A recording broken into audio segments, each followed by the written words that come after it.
जिन हमने उतारा था लड़की पे से, जो उसको एक्चुअल में उतार के लाया था, जिसके पास वो पिछले 20-25 सालों से रह रहा था, उसने उसको झटके के साथ मार दिया था। तो किसी तांत्रिक के पास या किसी मौलवी के पास जाने से डरते हैं कि कहीं ना कहीं हम एक बार चक्कर में आ गए तो हम उलझ जाएंगे। हमारे पास वो लोग आते हैं जो ऑलरेडी बहुत परेशान हैं। मैं उस साधक को, उस तांत्रिक को सबसे अच्छा मानता हूँ जो स्पष्ट साफ जवाब देता है अभी ये काम होने का नहीं है। तो अगर हमें ये नहीं पता कि वो पितृ कौन है, उनका नाम क्या है, तो उनके साथ कनेक्ट कैसे करेंगे? जब हम गए इस बार तो वो नहा धो के तैयार हो रही थी, तो मांग भर रही थी। पितृ कहता है इसको, ये कहते आज आज मांग भर ले। उस पीपल पे जिन रहता था, एक पेड़ कटने की वजह से उसका बेघर हो गया वो, तो उसने वहाँ परेशान करना शुरू कर दिया। प्रेत हैं या जिन हैं, उनके अंदर भी सेक्स की भूख रहती है। वो बात है, मैं बोल दूंगा तो फिर क्लेश हो जाएगा। नमस्कार दोस्तों, मैं हूं समीर चौधरी और आप देख रहे हैं ओपन हार्ट पॉडकास्ट, जहां पर हम लोग करते हैं दिल खोल कर बातें। हमने एक पॉडकास्ट किया था राज खनकवाल जी के साथ, उससे आपने बेशुमार प्यार दिया और ढेर सारे कमेंट्स और ढेर सारे रिएक्शंस भी हमें देखने को मिले। उस पॉडकास्ट में लोगों ने बहुत सारी अपनी समस्याओं के समाधान के बारे में जाना, लेकिन बहुत सारे लोगों ने बहुत सारे नए सवाल भी पूछे। तो आज के इस पॉडकास्ट में आप सभी लोगों की डिमांड पर एक बार फिर से हमने आमंत्रित किया है राज खनकवाल जी को। तो आपने जो भी सवाल पूछे हैं, आज मैं आपके सवाल राज खनकवाल जी तक पहुंचाऊंगा और उसका जवाब जानेंगे। उसी के साथ साथ अगर आपके जीवन में और भी कोई समस्याएं चल रही हैं तो आप अपने सवाल इस पॉडकास्ट में छोड़ सकते हैं। अगर आप इस चैनल पर नए आए हैं तो इस चैनल को सब्सक्राइब जरूर कीजिएगा, क्योंकि हर बार हम आपके लिए लेकर आते हैं कुछ वैल्यूएबल कंटेंट। तो राज जी प्रणाम। जय श्री राम। कैसे हैं? बढ़िया। बहुत बहुत स्वागत है एक बार फिर से आपका ओपन हार्ट पॉडकास्ट। बहुत बहुत समीर जी, आप हमारे पहले गेस्ट हैं जो दूसरी बार हमारे पॉडकास्ट में आए हैं। ये प्रेम है और सब भगवती कृपा है समीर जी। जी, बहुत सारे लोगों ने बहुत सारा प्यार दिया, बहुत सारे कमेंट्स भी छोड़े, जो उनकी जीवन में कुछ समस्याएं चल रही हैं वो कई लोगों ने फ़ोन करके भी पूछा, तो उसके बारे में भी हम डिस्कस करेंगे। तो लगभग 2 महीना हो गया हमें लास्ट पॉडकास्ट करीब इतना समय हो चुका है। तो बहुत सारे नए केसेस भी आए होंगे अभी। हाँ, आते रहते हैं। तो सबसे पहला केस कौन सा डिस्कस करने वाले हैं आज? अभी रिसेंटली एक केस आया था हमारे पास। एक गुड़िया थी जिसको प्रॉब्लम थी काफ़ी समय से, बैंक में एम्प्लॉय थी वो किसी में, तो उनके घर एक पीपल का पेड़ था, काफ़ी समय से था, 100-150 साल से करीब। तो उन्होंने उस पीपल के पेड़ को कटवा दिया बिना किसी कारण के। और जैसे कि मैंने पिछले पॉडकास्ट में आपको बताया था कि पीपल एक बहुत ही रिलीजियस वृक्ष है जिसपे बहुत सारी आत्माओं का, अच्छी और बुरी दोनों तरह की आत्माओं का निवास रहता है। उस पीपल पे जिन रहता था एक, तो पेड़ कटने की वजह से उसका बेघर हो गया वो, तो उसने वहाँ परेशान करना शुरू कर दिया। जिन लोगों ने, उनके रिलेटिव थे, पेड़ कटवाया था, उनको मार दिया उसने।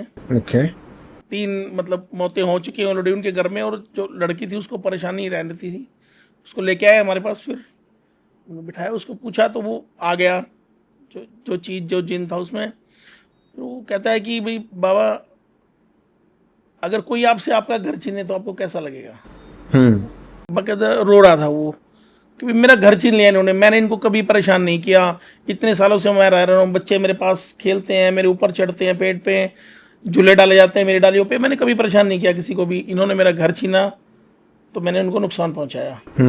मैंने फिर उनसे कहा कि अगर हम दोबारा आपके नाम का पेड़ लगवा दें और दोबारा उसको पानी दिया जाए, उसकी सेवा की जाए, तो क्या आप लड़की को ठीक कर दोगे? तो उन्होंने कहा हाँ।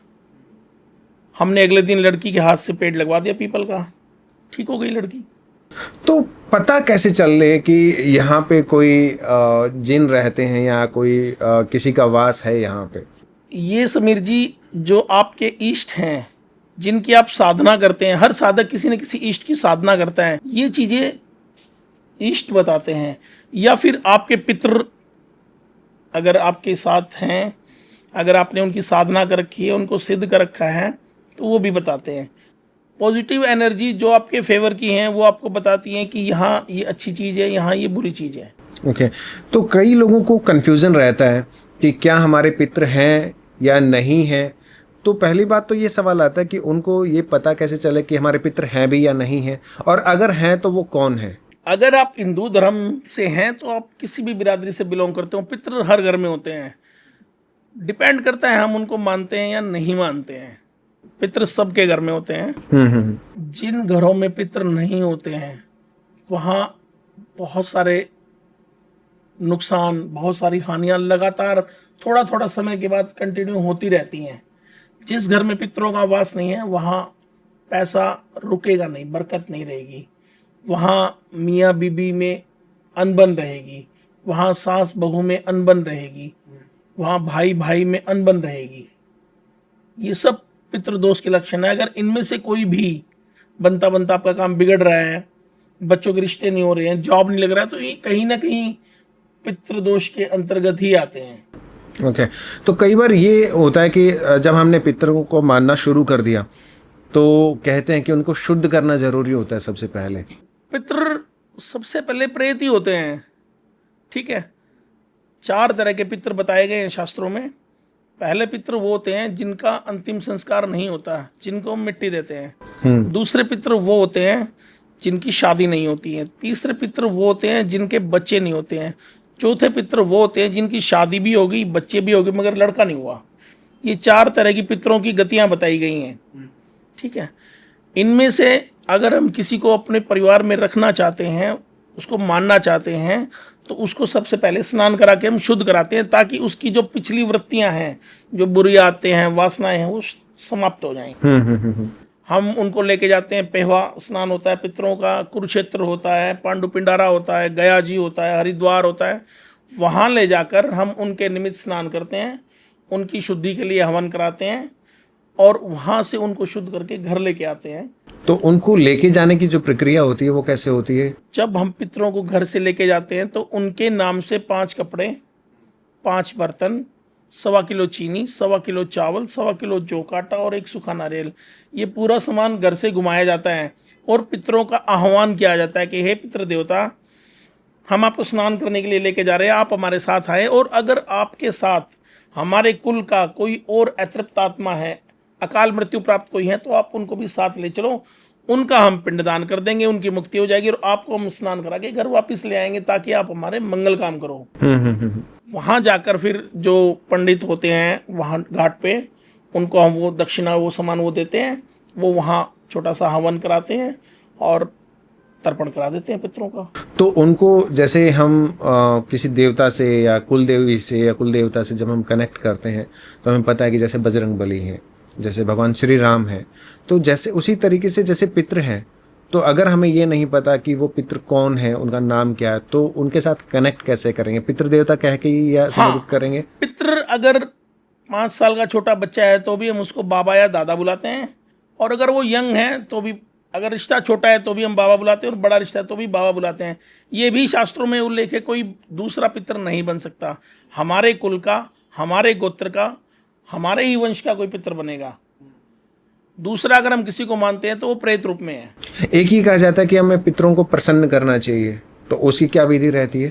पितरों के लिए समीर जी ऐसा है, 3 मुख्य सेवाएं होती हैं। सबसे पहले पितृदोष लगता है अगर आप अपने माता पिता का अपमान करते हो, अपने माता पिता का कहना नहीं मानते, तो आपको पितृदोष लगता है। दूसरा पितृदोष का कारण होता है जब श्राद्ध पक्ष आता है तो उसमें हम जो उनका खाना पीना होता है वो नहीं करते हैं। तीसरा पितृदोष लगता है पीपल का पेड़ काटने से। चौथा पितृदोष लगता है गाय का अपमान करने से, गाय को चोट मारने से, गाय को कुछ करने से, ठीक है। 5वां लगता है पितृदोष की पीछे पीढ़ी में कोई कुंवारा मरा हुआ है और आपने उसका तर्पण नहीं कराया, तो भी पितृदोष लगता है। इनके लिए हम क्या करते हैं कि अगर किसी को पितृदोष लगा हुआ है तो उसको हम कहते हैं भी आप पिंडारा जाओ, पेहवा जाओ, वहाँ जो आपके कुल के, आपके गोत्र के जो पंडित हैं, वहाँ उनसे आप अपना काम करवाइए पितरों के निमित्त। वहाँ से आने के बाद पितरों की 3 सेवाएं होती हैं। अगर आप ये 3 सेवाएं प्रॉपर करते हो तो आपके पितर सिद्ध हो जाते हैं। सबसे पहले 41 दिन पीपल में पानी देना होता है। दूसरा 41 दिन गाय को रोटी देनी होती है।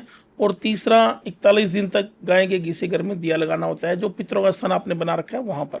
तो अगर बाय चांस से 41 दिनों में कुछ एक दिन छूट जाए या तो उसे दोबारा से स्टार्टिंग से कंटिन्यू करना होता है? हाँ, दोबारा कंटिन्यू करना पड़ेगा। जिस तरह से एंटीबायोटिक का एक कोर्स होता है कि वो रेगुलर लेनी है, जब हम किसी चीज़ को सिद्ध करते हैं तो उसकी सीमा कम से कम 41 दिन और अधिकतम 90 दिन की होती है। आपने एक बार एक किस्सा शेयर किया था कि ऐसे ही किसी के घर में पितृ थे और वो मानते नहीं थे और उन्होंने कुछ घर में कुछ नुकसान होना शुरू हो गया, तो वो क्या किस्सा था, आप बताएंगे? वो समीर जी ऐसा था कि हमारे एक मित्र की ससुराल में समस्याएं चल रही थी, तो हमें ले गए वहाँ, बोले भाई ऐसे ऐसे ससुराल में दिक्कत, आप चलो। हम गए वहाँ, तो उनके ससुर जी बीमार रहते थे। मैंने कहा अभी आपको पितरों को आप मानते क्यों नहीं हो? तो उनका जो पितर था वो अनमेरिड था, कुंवारा था वो, तो उसके हिस्से की ज़मीन जायदाद सब वो यूज़ कर रहे थे और उसको मानते नहीं थे। तो उसने कहा भी मेरे को मनवा दो आप, मैं इनको ठीक कर दूंगा। तो मैंने उनके जो लेडी थी उनसे कहा भी आप मान लो। तो उसने मेरे को जवाब दिया कि भी पितर मेरे सामने आए, मेरे को कहें कि मेरे को मान लो तो मैं मानूंगा। मैंने कहा पितरों को क्या आपसे लाभ है? आपको पितरों से काम है? पितरों को तो आपसे कोई काम नहीं है, उनको पूजने वाला तो पूरा परिवार है। नहीं माना उन्होंने। वो कहती है कि पितर बोलेंगे ना तभी मानूंगी मैं। ओके। बात बहस होगी, हम उठ के चल पड़े। तो पितर बाहर गेट पे मिला, कहता है बाबा इनको कह दो मैं कल बोलूँगा। अच्छा। मैंने उनसे कह दिया, मैंने कहा जी पितर कह रहा है कल बोलेगा। कहते ठीक है सुन लेंगे। अगले दिन वो जो बंदा था वो गिर गया बाथरूम में। हस्बैंड? हाँ। ओके। हड्डी टूट गई कुल्ले की। ठीक है, लेके गए उनको बाहर, 2.5-3 लाख रुपए में कुल्ला चढ़ा दूसरा। अब वो उसमें प्रॉब्लम होनी शुरू हो गई। उन्होंने मेरे को फिर बुलाया कि जी मेडिसिन दिला रहे हैं, इतना बड़ा हाईफाई हॉस्पिटल, आराम नहीं है। अब मेरी सुई वहीं अटक गई, पितरों को मानना पड़ेगा। उसकी भी सुई वहीं अटके कि जी अगर पितर मेरे को दिखें और मेरे से कहें तो मैं मानूं। मैंने कहा जी ऐसा तो हो नहीं सकता। कहती तो मैं नहीं मानती। हम जाने लग गए तो फिर पितर कहता है बोल दे बाबा मैं कल फिर बोल लूँगा। मैंने कहा जी ऐसा है, ये कह रहे कल फिर बोलेगा। कहती सुन लूँगी मैं, क्या बोलेगा। दूसरी बार फिर बाथरूम में गिरा दिया, दोनों कुल्ले तोड़ दिए। 6-7 लाख रुपए लग गए। अब उसमें पस पड़ गई, अब ठीक ना होके दे वो। अब 3-4 महीने बाद फिर मेरे को बुलाया गया कि भैया आप देखो इसको। अब मेरा भी वहीं आके मीटर रुक जाए, भी पितर आपको मानने पड़ेंगे। वो भी इतनी जिद्दी औरत की, उसका भी वहीं रुक जाए आके कि भाई मेरे को दिखेंगे तो मैं मानूंगी वरना मैं मानूंगी नहीं। ठीक है जी। अब वो जब हम गए इस बार तो वो नहा धो के तैयार हो रही थी, तो मांग भर रही थी। पितर कहता है इसको ये कह दे आज मांग भर ले, कल मैं फिर बोल लूँगा। मैंने कहा भाई मैं तो देख ऐसा इतनी बुरी बात बोल कहते बोल दे, नहीं तो तेरा नाम होगा। बाबा आए थे, हमारा नुकसान हो गया। मैंने उनसे कहा, मैंने कहा माता जी ऐसा है आप कर लो, नुकसान हो जाएगा। कहते नहीं नुकसान होगा देख लेंगे। अब वो बंदा झटका दिया उसने, मर गया वो। उसके काफ़ी दिन बाद फिर दोबारा मेरे को लेके आए, 2.5-3 लाख रुपए की भैंस लेके आए। भैंस नीचे उतारती मर गई। अब उसने 20-22 लाख रुपए का नुकसान करके तब पितरों को माना। अब सब ठीक चल रहा है। अगर पहले मान लेती तो इतना नुकसान नहीं होता। हम अपने झूठी जिद, अपने झूठे अहंकार की वजह से नुकसान पाते हैं। हम अपने आप को ज़्यादा एजुकेटेड, ज़्यादा मॉडर्न दिखाने के लिए संस्कृति का अपमान करते हैं, देव देवताओं को नीचा दिखाते हैं। उसका परिणाम हमें भुगतना पड़ता है किसी न किसी रूप में। अगर हम नहीं तो हमारी औलाद भुगतेंगी। अगर सिर्फ 5 मिनट मत्था टेकने से, एक दिया जलाने से अगर जिंदगी सफल होती है, सुधार होता है, तो क्या बुरा है। और पितृ तो हमारे अपने हैं, कोई देवता थोड़ी ना है, हमारे ही पूर्वज हैं। क्या मांगते हैं वो? महीने में एक दिन 100 ग्राम चावल, वो भी हमें ही खाने होते हैं। बदले में वो क्या करते हैं, पूरा महीना हमारी सुरक्षा करते हैं, हमारे बारे में सोचते हैं, हमारे घर के बारे में सोचते हैं, हमारे बच्चों के बारे में सोचते हैं, हमारे कैरियर के बारे में सोचते हैं, हमारी मैरिड लाइफ के बारे में सोचते हैं, हमारे रिश्तों को प्रगाढ़ बनाते हैं। 25 साल मेरे को सेवा करते हुए हो गए हैं, आज तक मेरे पास कोई बनिया नहीं आया है कि हमारे घर में ये प्रॉब्लम है। कारण बनिया एक ऐसी बिरादरी है जो पितरों को सबसे ज़्यादा मानते हैं। वो अपने डेली की इनकम का 5% हमेशा निकालते हैं, प्रॉपर रेगुलर। आप सब्जी मंडी में चले जाओ, आप अनाज मंडी में चले जाओ, एक दुकान में 5-5 भाई एक साथ काम कर रहे हैं। वो खर्चा भी निकाल रहे हैं, शादियां भी कर रहे हैं, मकान भी बना रहे हैं। कभी झगड़ा नहीं होता, कभी सांस बहू का नहीं होता, कभी तलाक का नहीं। मेरे पास तो देखो होते होंगे, मेरे पास नहीं आज तक कोई भी। तो मैं तो यही कहूँगा कि वो पितरों को बहुत मान, जितनी गौशालाएँ बनियों ने चला रखी हैं, जितना धर्म कर्म है पितरों के नाम का सब वो करते हैं। मेरा खुद का मेरा क्लोज फ्रेंड है बचपन का। जब हमारी दोस्ती हुई थी 9th क्लास में, तो वो बीड़ी का काम करते थे, बीड़ी बेचते थे। एक साइकिल थी उनके पास, उसी साइकिल पे वो, उसके पापा बीड़ी बेचते थे, उसी पे वो घर लेके आ जाते थे। आज करोड़ों रुपए की फर्म है वो, भिवानी में टॉप मोस्ट है वो फिलहाल। सिर्फ एक, क्योंकि वो पितरों को मानते हैं, बहुत मानते हैं। और अगर आप एक लेवल तक पितरों की सेवा करते हो तो आपको देव देवताओं की भी जरूरत नहीं है। पितरों में इतनी शक्ति है। ठीक बात है। तो अभी मैं एक सवाल ले लेता हूँ जो पिछले पॉडकास्ट में अनुराधा जी ने पूछा था कि मेरे एक दूर की भतीजी थी जो 15-16 साल पहले जहर खाकर मर गई थी। उसके बाद वो मेरे ऊपर आई और परेशान करने लगी, लेकिन उसका निवारण एक मौलवी जी ने कर दिया था। लेकिन अब कुछ दिनों से वो मुझे सपनों में हंसती और नाचती हुई दिखाई देती है। तो क्या ये सही है या गलत है? क्योंकि मुझे पिछले 3 सालों से बिना नींद की गोली लिए नींद नहीं आती। मौलवी जो काम करते हैं वो कंप्लीट काम नहीं होता है।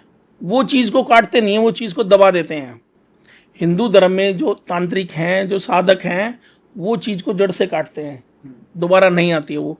मुसलमानी जो क्रियाएं हैं वो उनमें समय दिया जाता है चीज़ को, भी आप 1.25 साल के लिए बंद हो, 1.25 साल नहीं आएगी, 1.25 साल बाद दोबारा आ जाएगी। तो ये मतलब क्या इसलिए कि पैसे हटने के लिए किया जाता है, या क्या इसका या उनकी अवधि इतनी होती है, उनकी जो पावर होती है? ये दोनों ही कारण है कि जो सामान देकर, जो भोग देकर उनको रोका जाता है, उसकी एक समय अवधि होती है कि आप ये भोग ले लो, आप इतने समय तक आपने आना नहीं है। ठीक है, अगर वो साधक, अगर वो कर्ता जो है, अगर वो अच्छा है तो वो दोबारा उनसे कुछ नहीं लेगा। अगर वो प्रोफेशनल है तो वो हर 6 महीने बाद उस चीज़ को छोड़ देगा। अक्सर जो अभी हो रहा है, जो चल रहा है, लोग आते हैं, किसी के पास जाते हैं, साधक के पास, पैसे ले लेता है, 6 महीने के लिए चीज़ को रोक देता है, फिर छोड़ देता है। जी आपने ये कर दिया, दोबारा पैसे दो, फिर पैसे ले लेता है, फिर 6 महीने के लिए रोक देता है। वो परमानेंट इलाज नहीं है। तो मैं अनुराधा जी से कहना चाहूँगा, अनुराधा जी, जो चीज़ आपके साथ थी वो अभी भी है, और वो जो भी जहाँ से भी आपने कराया उन्होंने आपका संपूर्ण इलाज नहीं किया। तो मतलब कहीं ना कहीं एक चीज़ मैंने देखी है कि कुछ लोग अपनी अगर जीवन में कोई समस्याएं चल रही है तो किसी तांत्रिक के पास या किसी मौलवी के पास जाने से डरते हैं कि कहीं ना कहीं हम एक बार चक्कर में आ गए तो हम उलझ जाएंगे। तो क्या ऐसा वास्तव में होता है, या लोगों ये जिस तरीके से लोग पैसा हटने के चक्कर में ऐसा किया जाता है? ऐसा है समीर जी, सब तरह के लोग हैं। ऐसे भी हैं जो निष्पक्ष, निष्काम और निस्वार्थ भाव से कर रहे हैं, और ऐसे भी हैं जो पैसे के लिए कर रहे हैं। देखो, मैं एक बात कहना चाहूँगा आपके पॉडकास्ट के माध्यम से कि आप अगर ये काम कर रहे हैं, सबसे पहले तो ये काम सेवा भाव के लिए है। बिल्कुल। अगर आपका प्रोफेशन है ये, आप पैसे लो, कोई दिक्कत नहीं, मगर काम करके दो। बुरी बात यह है कि आप मनचाह पैसा लेते हैं मगर मनचाह काम नहीं करते हैं। मैं क्षमा चाहूँगा अगर किसी को मेरी बात बुरा लगे, मगर ये कड़वी सच्चाई है। आप पैसे लो, अपनी मर्जी से लो, मगर काम भी अगले की मर्जी का करके दो। ऐसा नहीं है कि आपने पैसा उठा लिया, अगले ने ब्याज पे ला के दिया, किसी से उठा के ला के दिया, काम आपने उसका किया नहीं। इससे अपमान होता है, गद्दियों का, धर्म का, तंत्र का, सबका अपमान है। अगर आपसे नहीं होता तो आप मना करो, सबसे अच्छी बात है। मैं उस साधक को, उस तांत्रिक को सबसे अच्छा मानता हूँ जो स्पष्ट साफ जवाब देता है, अभी ये काम होने का नहीं है, मेरे से नहीं होता, आप कहीं जाओ, या ये प्रॉब्लम डॉक्टर की है, आप डॉक्टर के पास जाओ। सबसे अच्छी बात है। हमारे पास वो लोग आते हैं जो ऑलरेडी बहुत परेशान हैं, हमें कोई अधिकार नहीं है उनको और परेशान करने का, उनको गुमराह करने का। उनको जो एक्चुअलिटी वो बताओ कि भैया आपको डॉक्टर की प्रॉब्लम है, आप डॉक्टर के पास जाओ, या भैया ये चीज़ मेरे बस की नहीं है, आप कहीं और कराओ। एक जो अभी थोड़ी देर पहले आप जिक्र कर रहे थे कि एक पेशेंट आई थी, उसको शुगर की प्रॉब्लम थी, लेकिन घर वालों को लग रहा था कि कोई और दिक्कत है। वो एक्चुअली राजस्थान से एक लेडी को लेके आए थे जिसकी पूरी बॉडी पे स्वेलिंग आई हुई थी पिछले 7-8 महीने से।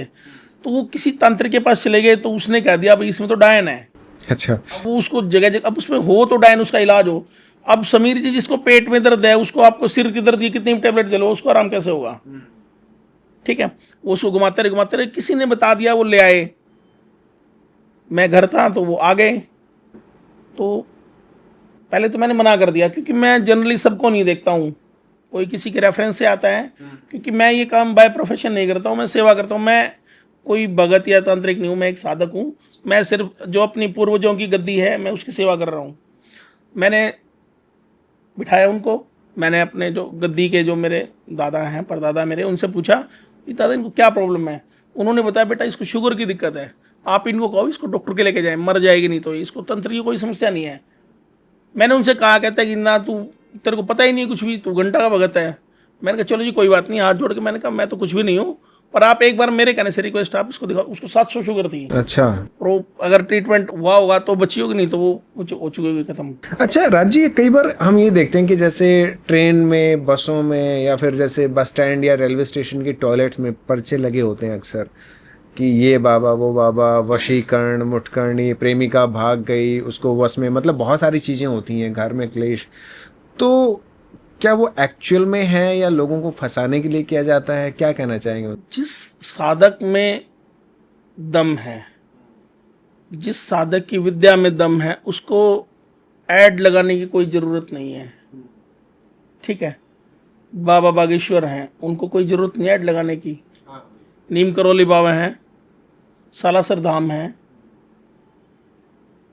वैष्णो देवी हैं, कोई ज़रूरत नहीं उनको ऐड लगानी, उनको पड़ती है जिनके प्रोडक्ट में दम नहीं होता है।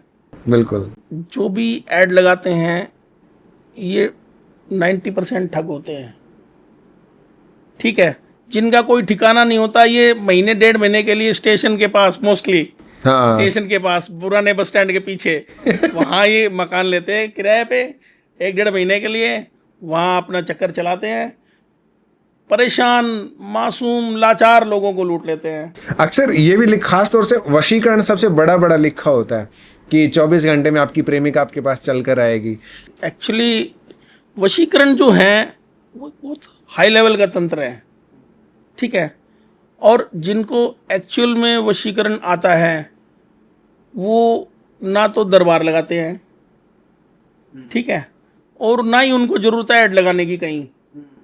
ये सब झूठ है, फरेब है ये, ऐसा कुछ नहीं होता है। अगर ऐसा कुछ होता ये लोग सबसे पहले अंबानी को काबू में कर ले, अडानी को काबू में कर ले। अगर वशीकरण इतना इनके पास प्रबल है तो इनको क्या जरूरत है ये किराए के मकानों में पड़ के पूछा निकाल रहे। अगर इतना ये वशीकरण तेज है तो जिनका है वो अपने धाम पे बैठे हैं, गद्दी लगाए आराम से, उनको कोई ऐड करने की जरूरत नहीं है। जिन पर भगवती की कृपा है उनको कहीं जाने की जरूरत नहीं है, वो जहाँ बैठे वहीं से काम हो रहा है। अभी कुछ दिन पहले आपके पास एक केस आया था कि एक लड़की के बार एक्सीडेंट हो रहे थे स्कूटी से गिर के। हाँ। तो वो क्या केस था?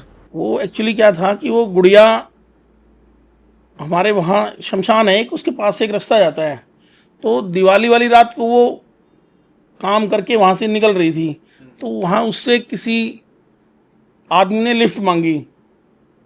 उसने कहा भी गुड़िया मेरे को छोड़ देगी, कहती ठीक है अंकल मैं छोड़ दूंगी। वो बैठ गया स्कूटी पे, और 15 मिनट के बाद जब उसने स्कूटी रोकी कि अंकल उतर जाओ, तो वहाँ पीछे कोई नहीं था। उस दिन के बाद से कंटिन्यू उस लड़की को चोटें लग रही है, 7-8 बार उसका एक्सीडेंट हो चुका है। जब वो मेरे पास आई तो ऑलरेडी वो चीज़ उसके साथ थी। मैंने पूछा गुड़िया से, मैंने कहा बेटा ऐसे भाई किसी ने लिफ्ट मांगी थी तेरे से? कहती हाँ अंकल। तो वो बंदा था वो वहीं एक्सीडेंट होकर मरा हुआ था। ओके, शमशान घाट के बाहर? हाँ, शमशान घाट के बाहर ही। तो बाद में उस गुड़िया से उसका सामान लगवा दिया बंदे का, वो ठीक है। ऐसा है ना समीर जी, मैं ये मानता हूँ कि मैं कण मात्र हूँ अपने आप को, मैं तंत्र जो जगत है, विद्या है, उसका कण मात्र मानता हूँ। बहुत धुरंधर पड़े हैं यहाँ, पर मैं उन सबसे एक ही बात कहता हूँ कि भाई आप किसी के विश्वास के साथ मत खेलो। काम हो तो हाँ करो, नहीं हो तो ना करो।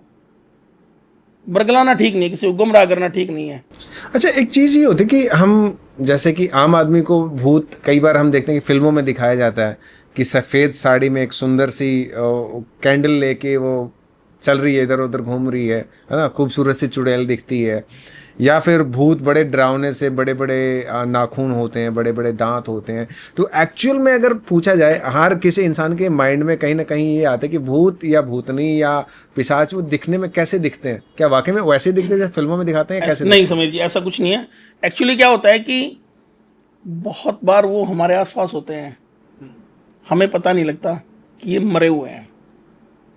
ठीक है, वो डरावना रूप तब धारण करते हैं जब वो आपको डराना चाहते हैं, अदरवाइज वो नॉर्मल दिखेंगे जैसे आप और हम दिख रहे हैं। कुछ पहचान होती हैं। जैसे स्मेल, उनकी बॉडी से जो फ्रेगनेंस आएगी वो बहुत सड़ी हुई आएगी, जैसे जले हुए मांस की या सड़ी हुई सब्जियों जैसी। अगर किसी में से आती है तो या तो वो पूरा नेगेटिव है या उसके ऊपर कोई नेगेटिव एनर्जी है। तो ये आम जो स्मेल होती है आम बंदा भी फील कर सकता है? हाँ, स्मेल को सारे फील करते हैं। तो चलिए एक सवाल और ले लेते हैं।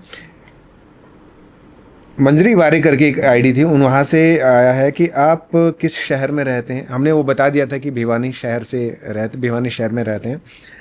सवाल उनका यह है कि क्या आप दूसरे शहरों में भी जाकर पूजा पाठ करते हैं या फ़ोन पर भी लोगों की समस्याओं का समाधान कर देते हैं, और आपकी दक्षिणा क्या होगी? ऐसा है मंजरी जी के मैं हर किसी का इलाज नहीं करता हूँ और ना मैं किसी शहर में जाके काम करता हूँ। मैं ना तो कोई भगत तांत्रिक हूँ, मैं एक साधक हूँ जो अपनी गद्दी की साधना कर रहा हूँ, सेवा कर रहा हूँ। जो मेरे से बनता है मैं हाँ कर देता हूँ, जो मेरे से नहीं बनता मैं ना कर देता हूँ। ना मैं किसी को अपने घर पे बुलाता हूँ, ना मैं किसी के घर पे जाता हूँ। जिनको समस्याएं हैं वो अपनी फ़ोटो और मिट्टी मेरे पास भेज देते हैं। ठीक है। रही बात दक्षिणा की, तो तंत्र क्रियाओं में जो सामान बाजार का लगता है वो आपको ला के देना होता है। हमारे पास से जो हम देते हैं उसका कोई पैसा नहीं लेते हैं। जब आपका काम हो जाता है उसके बाद हमारी दक्षिणा फिक्स है। 11 किलो चावल, 4 किलो गुड़ और एक 2.25 मीटर की चद्दर सफ़ेद। तो एक चीज़ मैं ये पूछना चाह रहा था कि आपने एक बार किस्सा शेयर किया था कि एक फीमेल जिन भी है आपके पास। नंदिनी। क्या नाम है उनका? नंदिनी। ओके। तो उनकी डिमांड रहती है कुछ ना कुछ सोने से रिलेटेड या कुछ? एक बार आपने बताया था शायद कि उन्होंने अंगूठी मांगी थी। हाँ, वो गोल्ड बड़ा पसंद है और उसी की वजह से मैं पहनता हूँ इतना। मैं देख रहा हूँ कि हर जगह गोल्ड ही गोल्ड नजर आ रहा है, 10 उंगलियों में अंगूठी है। उसको पसंद है बहुत, वो गोल्ड से ही चलती है। उसको कोई काम कराना होता है तो उसके बदले में एक सोने का आभूषण लेती है वो। तो वो मतलब करते क्या है? क्योंकि आम इंसान को तो शादी में पहन के चला जाए, है ना, पार्टी में, तो वो क्या करते हैं मतलब सोने का? अगर किसी नेगेटिव या पॉजिटिव सोल को कोई चीज इस्तेमाल करनी है तो वो किसी न किसी के माध्यम से करते हैं। ठीक है। वो मेरे माध्यम से अपना शौक पूरा करती है। मतलब जो आपने पहन लिया वो? ओके। जितने भी साधक हैं, मालाएं पहनते हैं, मेहंदी लगाते हैं, ये सब इन सब के पास सोल होती हैं। इनके सबके पास वशीकरण की मोहिनियाँ होती हैं। जितने भी साधक आपने अक्सर देखा होगा, अंगूठियाँ पहनते हैं, माला पहनते हैं, काजल लगाते हैं, लेडीज बन के रहते हैं, औरतों की तरह श्रृंगार करते हैं, उन सब के पास मोहिनियाँ होती हैं। ओके। वो उनके माध्यम से अपना श्रृंगार करते हैं। वो साधक को ही माध्यम बना लेते हैं अपने श्रृंगार का, अपने भोग का। जो उनको खाना होता है वो साधक के माध्यम से खाते हैं, जो उनको पीना होता है साधक के माध्यम से पीते हैं, जो उनको करना होता है साधक के माध्यम से करते हैं। जैसे पिछले पॉडकास्ट में हम जिक्र कर रहे थे कि आपके जो छोटे भाई की तरह रहते हैं जिन आपके साथ, उन्होंने वो एक बार दारू पी कर आ गए थे, है ना, तो आपने पूछा कि कहाँ से पी के आ रहे, तो उन्होंने एग्जैक्टली बताया कि उन्होंने पार्टी करी थी।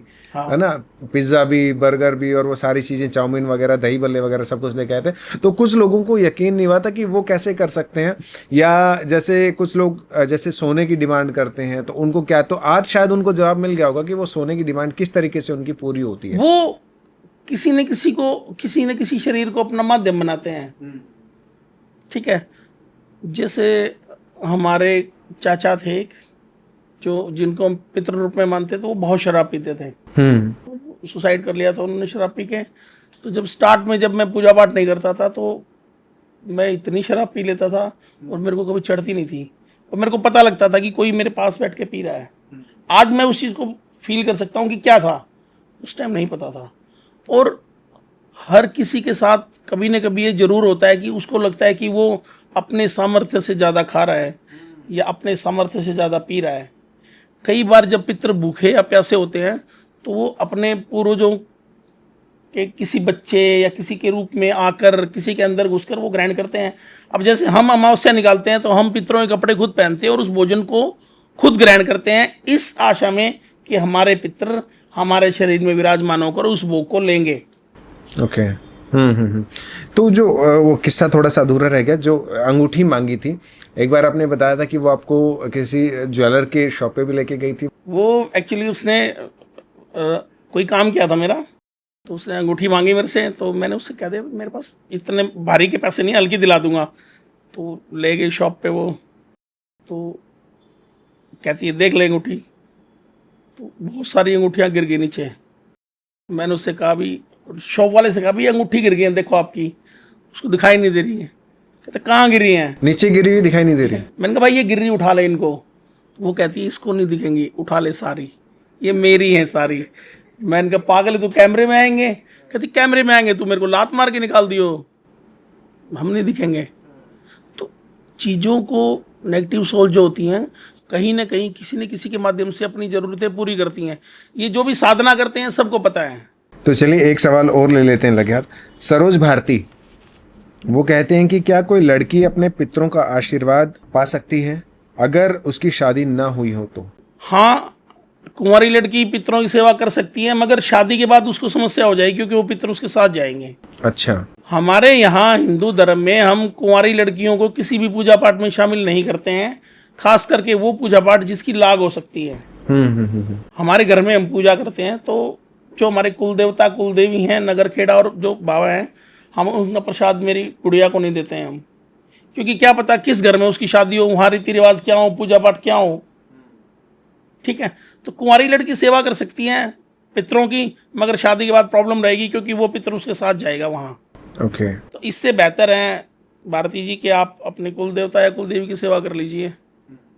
कुंवारी लड़की का धर्म शादी के बाद अपने पति के साथ होता है, जो उनके देव देवता हैं उन्हीं को माने तो उसके लिए अच्छा रहेगा। रवप्रीत रंधावा है, वो कहते हैं कि पिछले पॉडकास्ट में आपने कहा था कि पितरों की शक्ति देवता से भी ज़्यादा होती है, तो कोई आत्मा कैसे 4 पावरफुल शक्तियों से लड़ाई करके घर में जा सकती है? ऐसा है रंधावा जी कि घर का बेदी लंका डाए, ये तो आपने सबने सुना होगा। अगर कोई नेगेटिव ऊर्जा, कोई नेगेटिव एंटिटी आपके घर में प्रवेश करती है तो उसमें आपकी ही कमी होती है। आपने कहीं ना कहीं अपने देवी देवताओं को नाराज़ किया होता है, आपने कहीं ना कहीं उनको समय पर भोग नहीं दिया होता, इसीलिए वो उस नेगेटिव एनर्जी को अंदर आने का रास्ता दे देते हैं। ओके। तो अभी एक इंटरनेशनल केस भी आया था आपके पास यूएस से। यूएस से। तो उनके अंदर कोई जिन वगैरह था, ऐसा कोई घटना घटी थी क्या? था एक्चुअली लड़की पहले यहीं रहती थी इंडिया में, और बाद में वो यूएस से चलेगी। तो यहाँ पड़ोस में उनके कोई रिलेटिव थे, उन्होंने उसका कपड़ा काट के कहीं से कोई तंत्र क्रिया करा दी थी, तो वहाँ उसको प्रॉब्लम रहने लगी थी। तो पॉडकास्ट देखा उसने और पॉडकास्ट के थ्रू मेरे से बात की और मैंने उनसे कहा भी आप आओ। वो आए थे लास्ट वीक और उनको बताया उनके बारे में जो जो भाई मेरे को पता लगा, तो एग्री हुए। वो बड़ा अच्छा लगा उनको कि हमारी संस्कृति, हमारा ज्योतिष इतना आगे है कि हम इतना पता लगा सकते हैं, और टचवुड है भगवती की कृपा से ठीक है लड़की अब। तो मतलब जो हमने पहला पॉडकास्ट किया था, तो अच्छी बात तो ये है कि वो यूएस में भी देखा जा रहा है। पहले पॉडकास्ट के लिए यूएस से और दुबई से, जयपुर से, काफ़ी जगह से काफ़ी कॉल्स आए हैं। देखो मैं, समीर जी, बहुत नेगेटिव कमेंट्स भी आए हैं। मैं उन लोगों से सिर्फ ये कहना चाहूँगा कि मैं कोई भगत मौलवी शाना नहीं हूँ, मैं एक साधक हूँ, साधारण, जो अपने परिवार की परंपराओं को आगे बढ़ा रहा हूँ। ठीक है, मेरे परदादा पूजा पाठ करते थे, मैं उसी परंपरा को आगे लेके जा रहा हूँ। मेरा काम है, अगर मेरे से किसी का समस्या का समाधान होता है, मैं अगर किसी की चेहरे पर मुस्कान ला सकता हूँ तो वो मैं करना चाहूँगा। होना ना होना परमात्मा के हाथ में है। रही बात सही गलत की, तो मैं सबसे पहले अपनी नज़र में मैं सही हूँ। मेरी आत्मा ये मानती है कि मैं सबके लिए भला कर रहा हूँ, तो मैं अच्छा हूँ। ना मेरा किसी के साथ कोई बहस का मुद्दा है, ना मैं कभी किसी को ये कहा है कि मेरे अंदर कोई देवता आता है। कोई देवता नहीं आता है। मैं, समीर जी, आपसे पहले भी मैंने कहा था कि मैं सिर्फ अपने बुज़ुर्गों की सेवा करता हूँ, जो अपने पूर्वज हैं उनकी सेवा करता हूँ, और उन्हीं के आशीर्वाद से मैं आज यहाँ बैठा हूँ, और उन्हीं के आशीर्वाद से पिछले 25 साल से सैकड़ों लोग स्वस्थ हुए हैं। जिनको कोई तंत्र मंत्र की बीमारी थी, वो जिनको तांत्रिक क्रियाओं की वजह से बच्चे नहीं हो रहे थे, किसी की कोख बंदी हुई थी, किसी के पितृ बंद थे, जैसा मेरे से जिसका भला हुआ है मैंने किया है। और जो नेगेटिव कमेंट्स कर रहे हैं उनसे भी मैं ये कहूँगा, भगवती आपका भी कल्याण करे, सद्बुद्धि दे आपको। अगला कमेंट जो है, सवाल है, वो है नेहा। नेहा जी पूछते हैं कि उनके भाई की लीवर इन्फेक्शन की वजह से डेथ हो गई थी, लेकिन अब जो उनके भाई हैं वो बार बार उनके सपनों में आते हैं, बिना कुछ बोले उनके मायके वाले घर में उनको लेकर जाते हैं। तो क्या उनकी आत्मा को अभी तक शांति नहीं मिली है, या अगर वो चाहें कि अगर उनकी आत्मा को किसी तरीके से शांति दिलाना चाहते तो इसके लिए क्या करना पड़ेगा? तो नेहा जी, सबसे पहले तो मैं आपको ये कहना चाहूँगा कि आपके जो ब्रदर हैं, आपके जो भ्राता हैं, भाई हैं, उनकी आत्मा अशांत हैं और वो बार बार आपके पास ये कहने के लिए आ रहे कि आप उनकी मुक्ति का कोई उपाय करें। तो मैं आपसे कहना चाहूँगा कि आप अपने पुराने घर जहाँ आपका मायका है, आप वहाँ जाएं, भाई के नाम से कपड़े ले, 5 बर्तन लें, 1.25 किलो चीनी, 1.25 किलो चावल, 1.25 किलो जौ का आटा और एक सूखा नारियल भाई के नाम से उसको पेहवा कुरुक्षेत्र लेके जाएं। वहाँ जो आपके गोत्र के, आपके बिरादरी के पंडित हैं, उनसे अपने भाई का तर्पण कराएं ताकि उनको दोबारा मुक्ति मिले और वो दोबारा जन्म ले सकें। क्या आपको कभी कलुआ बीर के दर्शन हुए हैं? नहीं। माँ काली, जो दर्शकों को नहीं पता, जो माँ काली के आगे चलते हैं उनको कलुआ बीर बोलते हैं। 52 भैरव और 64 योगिनियाँ चलती हैं काली माता के आगे। देखो ऐसा है समीर जी, जितना गुरु उतनी विद्या। जिसने जैसा सुना, जैसा कहा, वैसा उसने बता दिया। देवताओं के दर्शन करने के लिए एक उम्र बीत जाती है। झूठ बोलने के लिए कैमरे के सामने कोई भी बोल दे। मुझे आज तक किसी देवता के दर्शन नहीं हुए हैं। सेवा कर रहा हूँ तन मन धन से कि मैं अपने आप को उस लायक मानता ही नहीं हूँ। उम्र का एक हिस्सा बीत जाता है। जो योगी सन्यासी हुए हैं उनको उम्र के आखिरी पड़ाव में जाकर देवताओं के दर्शन हुए हैं। मेरे को आधी उम्र में कैसे हो जाएंगे? अभी कुछ दिन पहले एक लेडीज़ आई मेरे पास किसी के थ्रू, कहती है जी मेरी गद्दी बंद हो गई है। मैंने कहा जी आप किस चीज़ की गद्दी चलाते थे? कहती मैं माता गुड़गांव वाली की गद्दी चला रही थी। मैंने कहा पैरों से चला रहे थे, मोटर लगा रखी थी? कहते नहीं मैं पूजा पाठ करती थी। मैंने कहा अच्छा, तो बताते कैसे थे? कहती माता मेरे अंदर आती थी और मैं सबका इलाज करती थी। मैंने कहा माता जी कितने साल हो गए आपको सेवा करते हुए? कहती जी मेरे को ना 12 साल हो गए सेवा करते हुए। मैंने कहा माता जी मेरे को 25 साल हो गए, मैंने माता की चुंदड़ी के धागे नहीं देखे हैं, तेरे 12 साल में पूरी अंदर घुस गई। हद है भाई। फिर मैंने कहा और क्या करती है?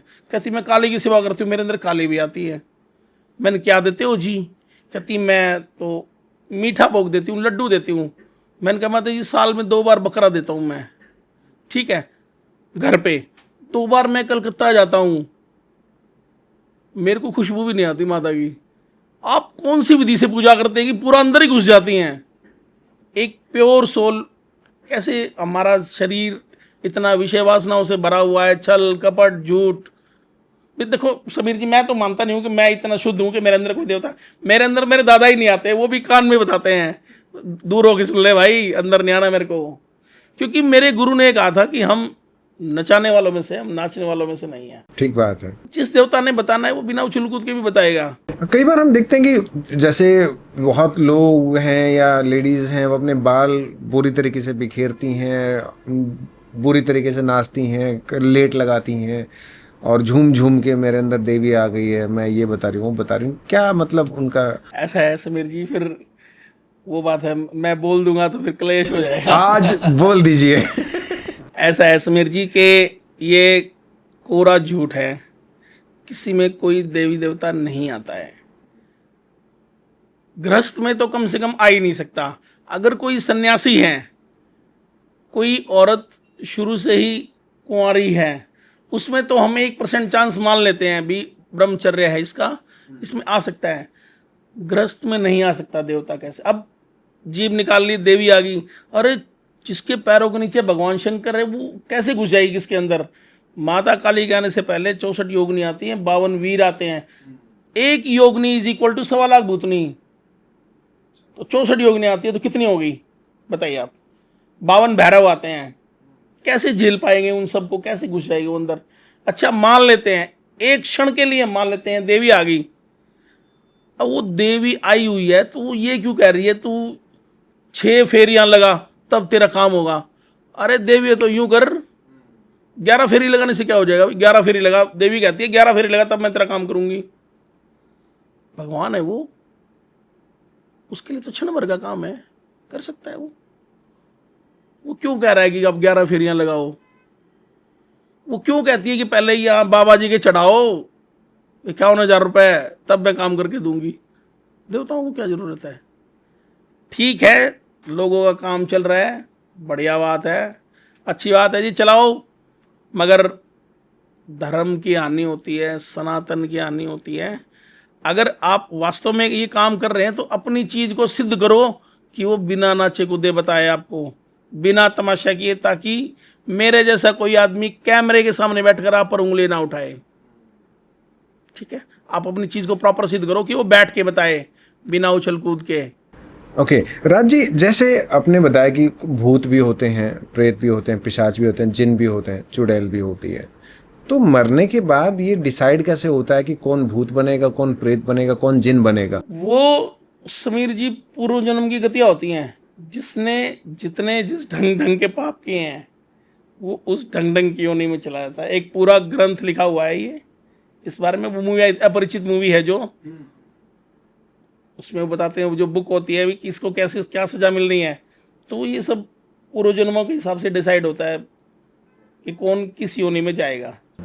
तो जैसे कोई तांत्रिक है, वो या कोई साधक है, उनको अपने वश में रखता है, उनसे अपने काम करवाता है, तो क्या कभी ऐसा भी होता है कि वो काम करने से इनकार कर दें?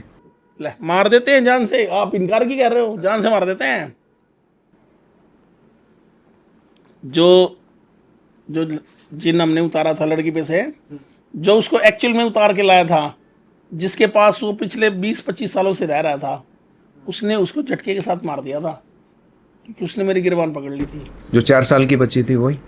उसने उसको, शाम को झगड़ा हुआ था मेरा उसका, उसने मेरी गिरबान पकड़ी, मेरे को कहता है मार दूंगा तेरे को। वो कहता है तेरे को सुबह का सूरज ही नहीं देखने दूंगा। जिसने उसको 25 साल से पाला था उसको उसने झटके के साथ मार दिया।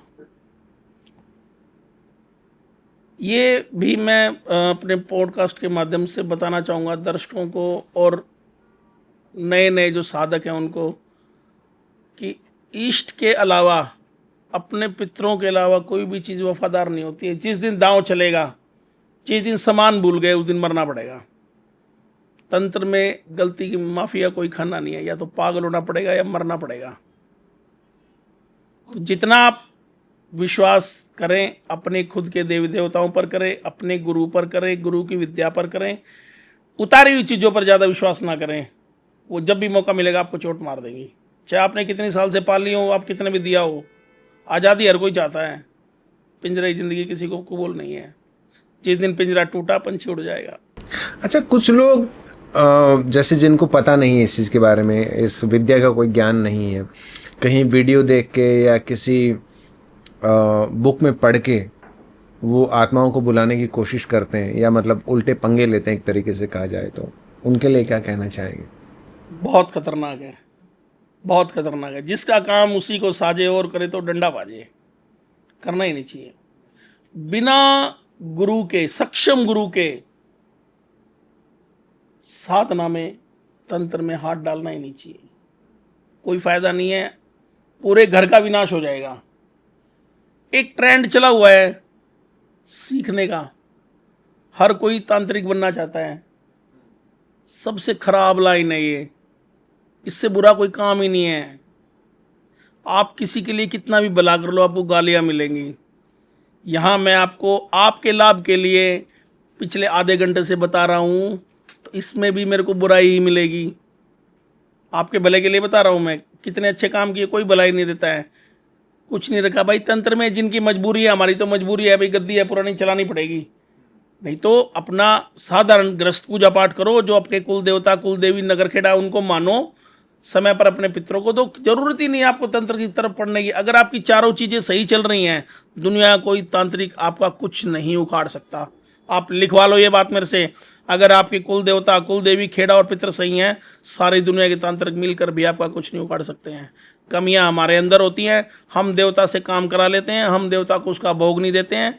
पितरों से हम सब कुछ करा लेते हैं, उनको कपड़े नहीं देते हैं समय पर, उनको स्नान नहीं देते हैं, जिसकी वजह से वो हमारे घर का रास्ता खोल देते हैं और बुरी चीज़ें हमारे घर में आ जाती हैं।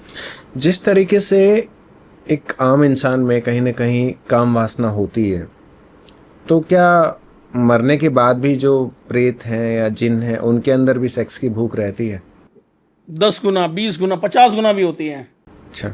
हाँ, प्रेत जिनको लगाया जाता है, जिनको छोड़ा जाता है, उनको स्पेशल इसी चीज़ के लिए छोड़ा जाता है कि वो औरत के साथ हर समय रहता है, उसके साथ सोता है, उसको पति के साथ संबंध नहीं बना देता, पति के साथ झगड़ा रखता है उसका, और उसको अलग ही दुनिया में रखता है। वो ना ही वो उसको बेबी कंसीव होने देगा, बच्चा भी नहीं होने देगा। तो वो अपनी जो पूर्ति है वो किस तरीके से करते हैं? जैसे भोग करता है वो सपने में, फील होता है बिल्कुल एक्चुअल में, जैसे एक्चुअल में हो रहा है सब कुछ। कई बार ये सुनने में आया है कि कुछ लेडीज को फील होता है कि उनके साथ कुछ हो रहा है। प्रॉपर फील होता है, पूरा प्रोसेस फील होता है। और मैं बताना चाहूँगा जिनके साथ ये होता है उनका एक सिम्टम दे रहा हूँ, अगर किसी के साथ हो रहा है तो सावधान हो जाइए।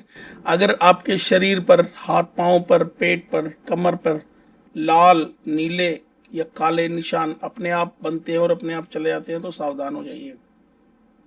हो सकता है कोई ऐसा आपके साथ भी सो रहा हो। तो राजी, कई बार बहुत सारे लोगों के घरों में भी समस्याएं होती हैं, उन्हें कुछ आभास होता है कि नेगेटिव एनर्जी है, तो एग्जैक्टली पता कैसे चलता है कि है या उनका वहम है? नेगेटिव एनर्जी के लिए बहुत सारे सिम्टम्स, बहुत सारे लक्षण होते हैं समीर जी। सबसे पहले तो घर का जो वातावरण है वो उदासी भरा रहेगा, चहचहाट नहीं रहेगी। अगर आपके घर में तुलसी का पौधा है, मनी प्लांट है, सफ़ेद आँख है, तो वो सूख जाएगा, वो प्रॉपर बढ़ेगा नहीं पौधा। वो इस बात का परिचय है कि आपके घर में नेगेटिव एनर्जी है।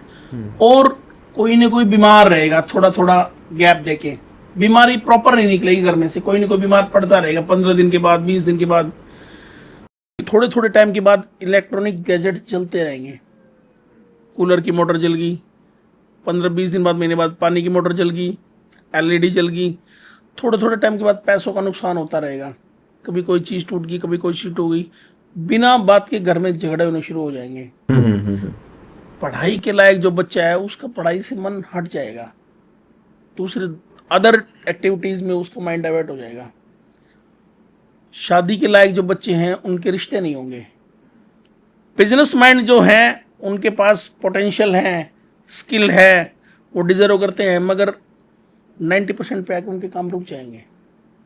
अगर आपके घर में भी इन सब में से कोई चीज़ है तो आप मान लीजिए कि कोई ना कोई नेगेटिव चीज़ है जो आपके काम, आपके घर की सुख शांति, आपके संबंधों में व्यवधान डाल रही है। तो चलिए राज जी, बहुत मज़ा है आपके साथ बात करके और बहुत कुछ नई चीज़ें जानने को मिली, और आई होप हमारे दर्शकों को भी बहुत सारी जो उनके मन में सवाल थे उनका जवाब उनको मिला होगा। तो राज जी, फ़िलहाल thank you so much for coming in our podcast. तो अभी लास्ट में जो हमारे दर्शक हैं इस पॉडकास्ट में फ़िलहाल क्या मैसेज देना चाहते हैं?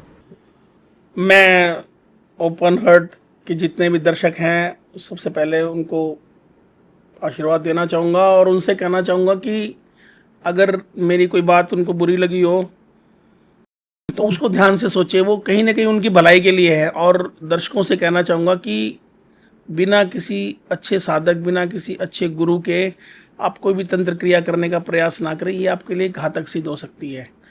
और उन लोगों से भी प्रार्थना करूँगा जो लोग ये काम बाय प्रोफेशन करते हैं कि आप चाहे कुछ भी करें पर जो आपके पास आस्था और विश्वास लेकर आते हैं आप उनका काम जरूर करें। जय Bhavani. So thank you so much for coming in our podcast. और दोस्तों, आपने इस पॉडकास्ट में बहुत सारे सवालों के जवाब जाने होंगे। अगर अभी भी आपके मन में कोई भी सवाल है, आप राज जी से कुछ भी पूछना चाहते हैं, तो आप अपने सवाल कमेंट बॉक्स में छोड़ सकते हैं। अगले पॉडकास्ट में फिर से हम इनको बुलाएंगे और बहुत सारे सवालों के जवाब जानेंगे, और ऐसी बहुत सारी चीज़ें जो आपके मन में चल रही हैं या आसपास आप फील करते हैं उन चीज़ों के बारे में भी जानेंगे। तो फिलहाल ये पॉडकास्ट देखने के लिए बहुत बहुत शुक्रिया। और अगर आपने अभी तक इस चैनल को सब्सक्राइब नहीं किया है तो इस चैनल को सब्सक्राइब ज़रूर कीजिएगा, क्योंकि हर बार हम आपके लिए लेकर आते हैं कुछ valuable content. Thank you so much.